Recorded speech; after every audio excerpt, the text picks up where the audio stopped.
शोषण के विरुद्ध अधिकार। अनुच्छेद 23 मानव के दुर्व्यापार और बालात श्रम का प्रतिषेध कहता है। अनुच्छेद 23 क्या कहता है? मानव के दुर्व्यापार और बालात श्रम का प्रतिषेध, मतलब ना ही आप किसी के साथ दुर्व्यवहार कर सकते हैं और ना ही आप उसका बालात श्रम कर सकते हो। ये सब इस पर क्या है? प्रतिषेध है। ऐसा कहाँ पर मिलता है? शोषण के विरुद्ध अधिकार में। इसके द्वारा किसी व्यक्ति की खरीद बिक्री, बेगारी तथा इसी प्रकार का अन्य जबरदस्ती लिया हुआ श्रम निषिद्ध ठहराया गया है, जिसका उल्लंघन विधि के अनुसार दंडनीय अपराध है। जरूरत पड़ने पर राष्ट्रीय सेवा करने के लिए बाध्य किया जा सकता है। सिर्फ शोषण के विरुद्ध अधिकार में क्या हो सकता है कि अगर जरूरत पड़ती है तब राष्ट्रीय श्रम करने के लिए बाध्य किया जा सकता है। तो ये अपन किस में पढ़ रहे हैं? मौलिक अधिकार में। तो मौलिक अधिकारों में अभी तक अपन ने जो पढ़ा उसमें क्या क्या था? एक था समता का या समानता का अधिकार, अनुच्छेद 14 से 18। 14 से 18 में हमने क्या देखा? 14, 15, 16, 17 और 18। इसमें 14 विधि की समक्ष समता है ना, विधि के समक्ष समता। 14 में 15 में क्या था? धर्म, नस्ल, जाति या लिंग, जन्म स्थान के आधार पर भेदभाव नहीं कर सकते। 15 में 16 में लोक नियोजन के विषय के अवसर की समानता और 17 में अस्पृश्यता का अंत, 18 में उपलब्धियों का अंत। तो ये मिल गया अपन को 14, 15, 16, 17, 18 में। फिर आते हैं 19 जो है वो स्वतंत्रता का अधिकार। स्वतंत्रता के अधिकार के अंतर्गत कितने आते हैं? अनुच्छेद 19 में 19 का ए बोलने की स्वतंत्रता, 19 का बी शांति पूर्वक बिना हथियार के एकत्रित होकर सभा करने की स्वतंत्रता, अनुच्छेद 19 सी संघ बनाने की स्वतंत्रता, अनुच्छेद 19 डी देश के किसी भी क्षेत्र में आवागमन की स्वतंत्रता, अनुच्छेद 19 ई देश की किसी भी क्षेत्र में निवास करने या बसने की स्वतंत्रता, अनुच्छेद 19 जी कोई भी व्यापार या जीविका चलाने की स्वतंत्रता। प्रेस की स्वतंत्रता का वर्णन जी 19 ए में ही है। अनुच्छेद 20 अपराधों के लिए 2 सिद्धि के संबंध में संरक्षण। यदि किसी कोई अपराध किया जाता है तो उस अपराध के लिए उसको एक अपराध की एक ही सजा मिलेगी। दूसरा, अपराध करने के समय जो कानून है उसी के तहत जो है सजा मिलेगी, ना कि पहले या बाद के कानून के। और किसी भी व्यक्ति को स्वयं के विरुद्ध न्यायालय में गवाही देने के लिए बाध्य नहीं किया जा सकेगा। अनुच्छेद 21 प्राण और दैहिक स्वतंत्रता का संरक्षण। अनुच्छेद 21 का 6 से 14 साल के बच्चों के लिए अनिवार्य शिक्षा उपलब्ध कराना। अनुच्छेद 21 के बाद अनुच्छेद 22 क्या कहता है? कुछ दशाओं में गिरफ्तारी और निरोध में संरक्षण, है ना। कुछ दशाओं में गिरफ्तारी और निरोध के संरक्षण में, है ना। तो ये अनुच्छेद 22 कहता है। इसके बाद आ जाते हैं शोषण के विरुद्ध अधिकार, जिसमें अपन ने पढ़ा अनुच्छेद 23। ये आता है अनुच्छेद 23 शोषण के विरुद्ध अधिकार में, जिसमें मानव के दुर्व्यापार या बालात श्रम का प्रतिषेध है। अनुच्छेद 24 बालकों के नियोजन का प्रतिषेध। बालकों के नियोजन के प्रतिषेध अनुच्छेद 24 क्या कहता है कि 14 वर्ष से कम आयु वाले बच्चों को कारखानों, खानों या किसी भी जोखिम भरे कामों पर नियुक्त नहीं किया जा सकता। अनुच्छेद 24 में उल्लेख है। अनुच्छेद 23 में आप किसी भी व्यक्ति की खरीदी, बिक्री या किसी भी प्रकार की जबरदस्ती नहीं कर सकते, है ना, निषिद्ध है। और अनुच्छेद 24 कहता है कि आप किसी भी 14 साल से कम के बच्चे का कारखाने, खानों या किसी भी जोखिम भरे स्थान पर प्रयोग नहीं कर सकते। नेक्स्ट आते हैं धार्मिक स्वतंत्रता का अधिकार। अनुच्छेद 25 धार्मिक स्वतंत्रता का अधिकार क्या कहता है? अंतःकरण की और धर्म के आबाद रूप से मानने, आचरण और प्रचार करने की स्वतंत्रता, यानी कि कोई भी व्यक्ति किसी भी धर्म को मान सकता है और उसका प्रचार प्रसार कर सकता है। अनुच्छेद 26 धार्मिक कार्यों के प्रबंध की स्वतंत्रता, यानी कि व्यक्ति को अपने धर्म के लिए संस्थाओं की स्थापना व पोषण करने, विधि सम्मत संपत्ति के अर्जन और स्वामित्व व प्रशासन का अधिकार है, यानी कि धार्मिक कार्यों में प्रबंध की स्वतंत्रता है। अनुच्छेद 26 के बाद 27 आते हैं। अनुच्छेद 27 क्या कहता है? राज्य किसी भी व्यक्ति को ऐसे कर देने के लिए बाध्य नहीं कर सकता जिसकी आय किसी विशेष धर्म अथवा धार्मिक संप्रदाय की उन्नति या पोषण के में व्यय करने के लिए विशेष रूप से निश्चित करी गई हो। आगे आते हैं अनुच्छेद 28 राज्य विधि से पूर्णतः पोषित किसी शिक्षा संस्थान में कोई धार्मिक शिक्षा नहीं दी जाएगी। ऐसे शिक्षण संस्थान अपने विद्यार्थियों को किसी धार्मिक अनुष्ठान में भाग लेने या किसी धर्मोपदेश को बलात् सुनने हेतु बाध्य नहीं कर सकते। अनुच्छेद 28 के अंतर्गत क्या है? राज्य विधि से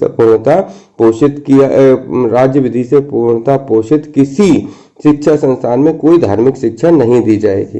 नेक्स्ट आते हैं संस्कृति और शिक्षा संबंधी अधिकार।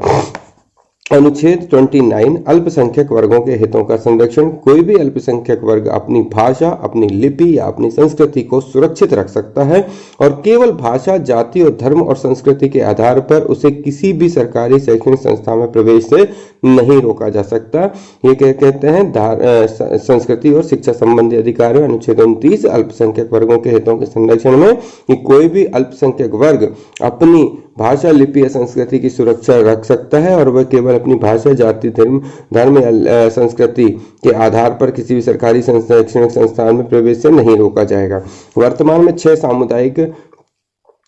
में 6 समुदायों मुस्लिम, पारसी, ईसाई, सिख, बौद्ध और जैन को अल्पसंख्यक वर्ग का दर्जा प्रदान किया गया है। अल्पसंख्यक समुदाय के विकास को समुचित आधार प्रदान करने के लिए 2005 में तत्कालीन केंद्र सरकार के द्वारा प्रधानमंत्री का 15 सूत्रीय कार्यक्रम प्रारंभ किया गया है।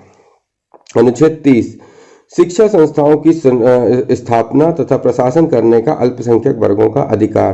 कोई भी अल्पसंख्यक वर्ग अपनी पसंद का शैक्षणिक संस्था चला सकता है और सरकार उसे अनुदान करने में किसी भी तरह की भेदभाव नहीं करेगी। यह कहता है अनुच्छेद 30 शिक्षा संस्था की स्थापना और प्रशासन करने का अल्पसंख्यक वर्गों का अधिकार। कोई भी अल्पसंख्यक वर्ग अपनी पसंद का शैक्षणिक संस्था चला सकता है और सरकार उसे अनुदान देने में किसी भी तरह का भेदभाव नहीं करेगी। यह अनुच्छेद 30 कहता है, यानी कि अनुच्छेद 29 और 30 संस्कृति और शिक्षा संबंधी अधिकार से है। अनुच्छेद 29 कहता है अल्पसंख्यक वर्गों के हितों की संरक्षण और अनुच्छेद 30 कहता है शिक्षा संस्थाओं की स्थापना या प्रशासन करने का अल्पसंख्यक वर्गों का अधिकार। तो संस्कृति और शिक्षा अधिकार जो है वो अल्पसंख्यक वर्गों से जुड़ा हुआ है। नेक्स्ट आते हैं 6वें नंबर पे संवैधानिक उपचारों का अधिकार। संवैधानिक उपचारों के अधिकार को डॉक्टर भीमराव अंबेडकर ने संविधान की आत्मा कहा है। अनुच्छेद 32 इसके अंतर्गत मौलिक अधिकारों को प्रवर्तित कराने के लिए समुचित कार्रवाइयों द्वारा उच्चतम न्यायालय में आवेदन करने का अधिकार प्रदान किया गया है और इस संदर्भ में सर्वोच्च न्यायालय को 5 तरह के समावेश निकालने की शक्ति प्रदान की गई है। बंदी प्रत्यक्षीकरण, परमादेश, प्रतिषेध लेख, उत्प्रेषण, अधिकार परीक्षा लेख। तो ये जो है इसके अंतर्गत अनुच्छेद 32 इसके अंतर्गत मौलिक अधिकारों को प्रवर्तित कराने के लिए समुचित कार्रवाइयों द्वारा उच्चतम न्यायालय में आवेदन करने का अधिकार प्रदान किया गया है और इस संदर्भ में सर्वोच्च न्यायालय को 5 तरह के समावेश निकालने की शक्ति प्रदान की गई है। बंदी प्रत्यक्षीकरण, परमादेश, प्रतिषेध लेख, उत्प्रेषण और अधिकार परीक्षा लेखा। बंदी प्रत्यक्षीकरण क्या होता है? यह उस व्यक्ति की प्रार्थना पर जारी किया जाता है जो यह समझता है कि उसे अवैध रूप से बंदी बनाया गया है और इसके द्वारा न्यायालय बंदीकरण कराने वाले अधिकारी को आदेश देता है कि वह बंदी बनाए गए व्यक्ति को निश्चित स्थान और निश्चित समय के अंदर उपस्थित करे जिससे न्यायालय बंदी बनाए जाने के कारण पर विचार कर सके। दूसरा है परमादेश। परमादेश का लेख उस समय जारी किया जाता है जब कोई पदाधिकारी अपने सार्वजनिक कर्तव्य का निर्वाह नहीं करता और इस प्रकार वह आज्ञा पत्र के आधार पर पदाधिकारी को उसके कर्तव्य का पालन करने का आदेश जारी किया जाता है।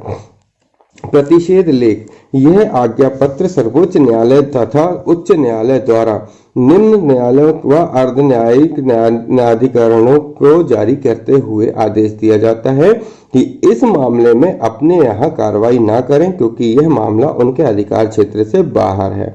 प्रतिषेध लेख। उत्प्रेषण इसके द्वारा अधीनस्थ न्यायालय को यह निर्देश दिया जाता है कि वे अपने पास लंबित मुकदमों के न्याय निर्णय के लिए उसे वरिष्ठ न्यायालय को भेजें। अधिकार प्रक्षालेख, जब कोई व्यक्ति ऐसे पदाधिकारी के रूप में कार्य करने लगता है जिसके रूप में कार्य करने का उसे वैधानिक रूप से अधिकार नहीं है, तो न्यायालय अधिकार प्रक्षा के आदेश के द्वारा उस व्यक्ति से पूछता है कि वह किस अधिकार से कार्य कर रहा है, और जब तक वह इस बात का संतोषजनक उत्तर नहीं देता तो वह कार्य नहीं कर सकता। मौलिक अधिकारों में संशोधन, तो अब ये तो मौलिक अधिकार हो गए है ना। मौलिक अधिकार के बाद आता है ना, मौलिक अधिकार अपने कहाँ से शुरू हुए? अपने मौलिक अधिकारों को अपन ने पढ़ा कहाँ से? अनुच्छेद 14 से लेकर अनुच्छेद 32 तक मौलिक अधिकारों को पढ़ा। अब पढ़ते हैं मौलिक अधिकारों में संशोधन।